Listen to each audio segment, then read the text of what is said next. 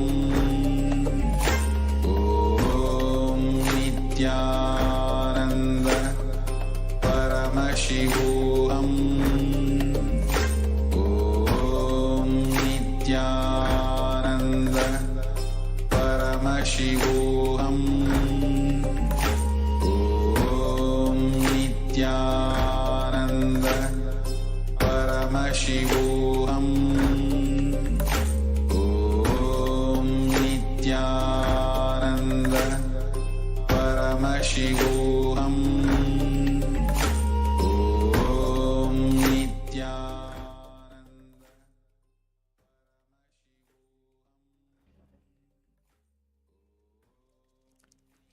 नित्यानन्दं परमसुखदं केवलं ज्ञानमूर्तिं द्वन्द्वातीतं गगनसदृशं तत्त्वमस्याधिलक्ष्यम् एकं नित्यं विमलमचलं सर्वधी साक्षिभूतं भावातीतं त्रिगुणरहितं सद्गुरुं तं Namami.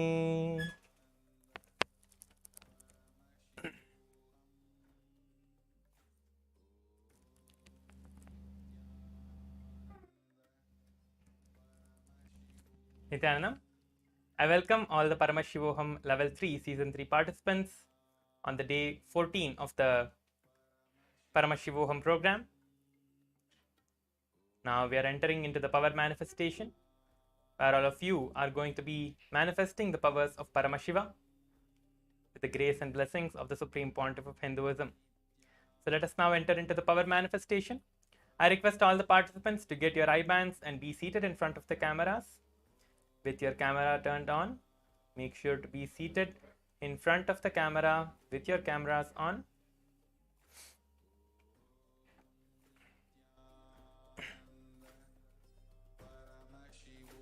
Keep your eye bands with you to manifest the power. Have an eye band with you to close your eyes. We will be manifesting the power of the third eye blindfold reading.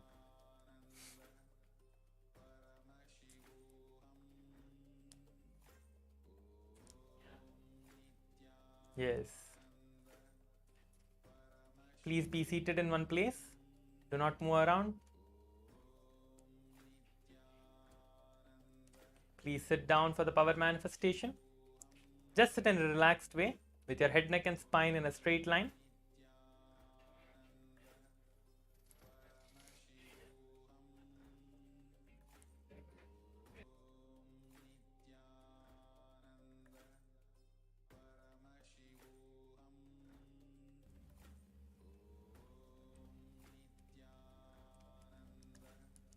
Close your eyes now. Tie your eye bands. We'll be listening to the Shastra Pramana. I'll be chanting the Shastra Pramana, which is a scriptural reference where Paramashiva himself reveals about the power of the third eye reading. Kapalantarmano nasya tishtanmilitalochanaha kramena manasodardhyat lakshaye lakshyamuttamam.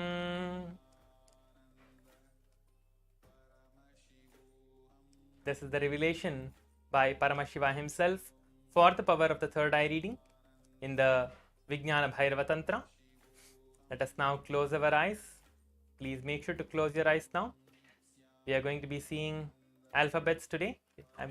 I'm going to be showing two different letters for you to see through the third eye. Two different letters.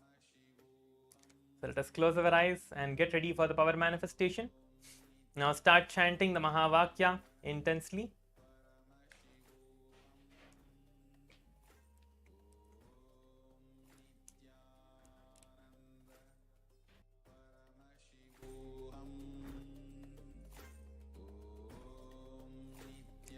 Intensely chant the Mahavakya from the core of your being.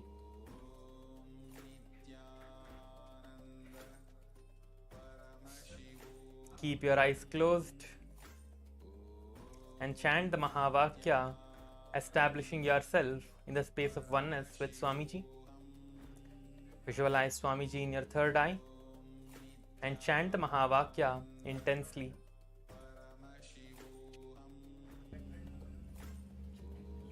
Now the image is projected to you all.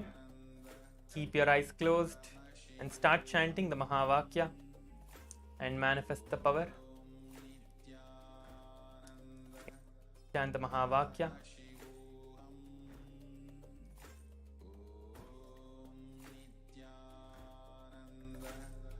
Paramashivoham. Om Nithyananda. Paramashivoham.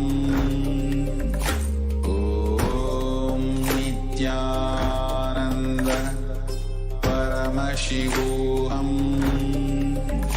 Om Nithyananda. Paramashivoham. Paramashivoham. Om Nithyananda.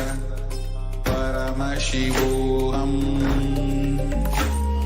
Om Nithyananda.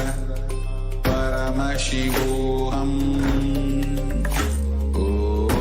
Om Nithyananda. Paramashivoham. Nithyananda. Paramashivoham. Om Nithyananda.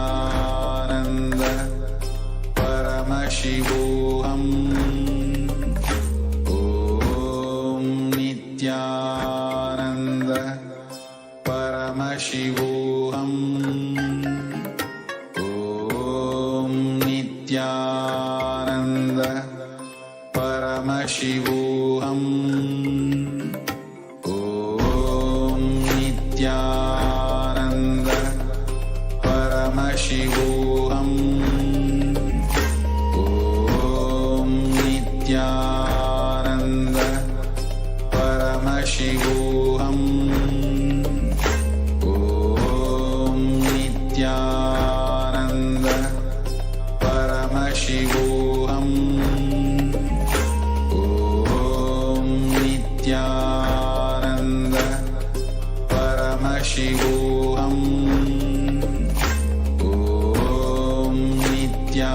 Nithyananda.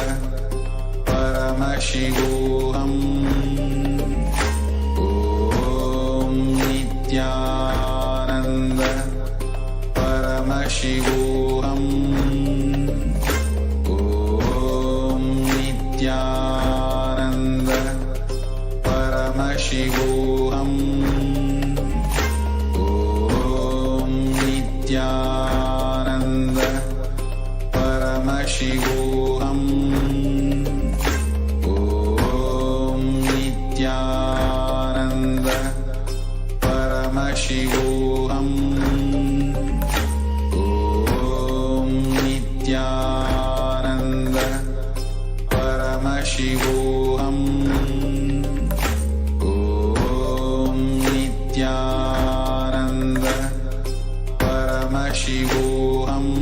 Paramashivoham. Om Nithyananda. Paramashivoham. Nithyananda. Paramashivoham. Om Nithyananda. Paramashivoham. Om Nithyananda. Paramashivoham. Om Nithyananda. Paramashivoham. Om Nithyananda. Paramashivoham.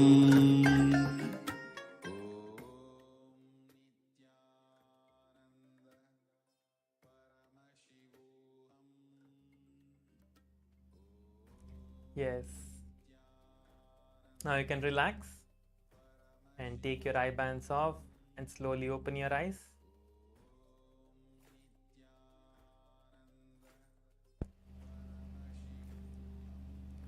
Yes, you've all manifested the power for the first round. Third eye reading for the first round of the power manifestation. We have manifested the power successfully. So you can go ahead and share your answers in the Zoom chat. You can post whatever you saw in your third eye in the Zoom chat, and I'll be seeing your answers. Make sure to share whatever it is that you saw in your third eye. Whether you feel it as right or wrong or whatever you feel about it, do not worry about it. Just share it in the Zoom chat. Just share whatever you saw in the third eye. Make sure to share everything. Share everything that you saw in your third eye in the Zoom chat.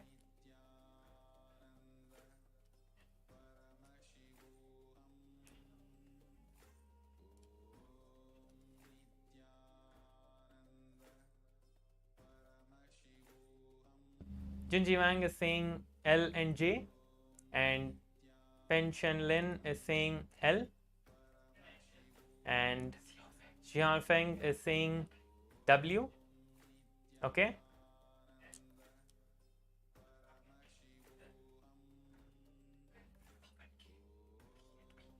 Pavan K is saying D and P.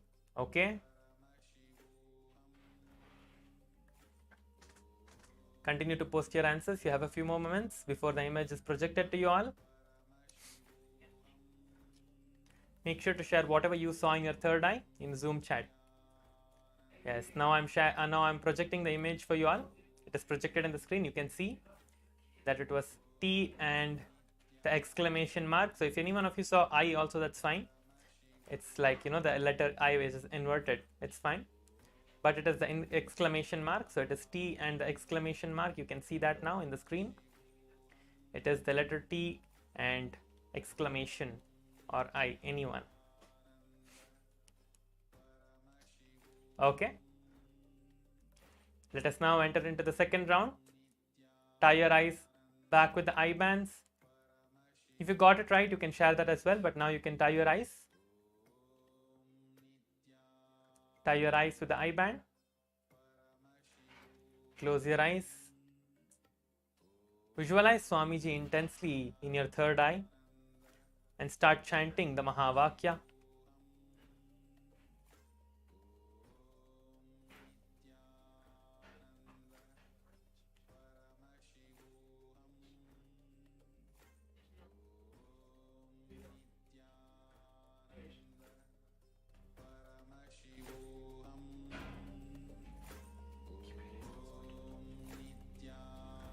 Keep your eyes closed now. The image is being projected. It is going to be projected.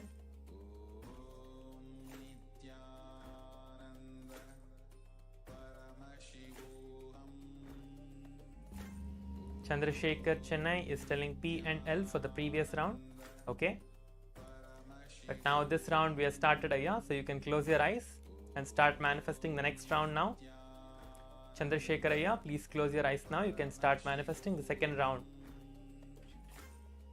The next image is being projected now. You can go ahead and start manifesting the power and seeing through the third eye and requesting Swamiji. Just request Swamiji. Swamiji, please show me whatever is being projected on the screen. And you will start seeing that. Okay? Just request Swamiji in your third eye.